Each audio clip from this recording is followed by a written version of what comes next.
Hi guys, welcome back with me again in the channel. On today's tutorial, I'm going to show you how you can change the page size on the Microsoft Word 2019. So in here, I've already opened the Word apps on my computer. Now you can just go to layout at the top to change the page size. And here you can see there is size option, so click on the drop down and there will be lots of sizes that you can select it. So the current size is A4. You can change it into the one that you want. You can also load more paper sizes if you want to. So in here I'm going to, for example, change it into A5. So just click on the size that you want.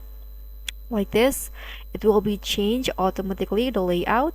And after that, when you want to print the document, you can go to file and click on print.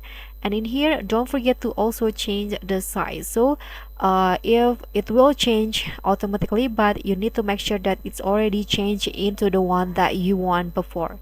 So that's pretty much all. Thank you so much for watching. Don't forget to like, comment, and subscribe. Also click on the thank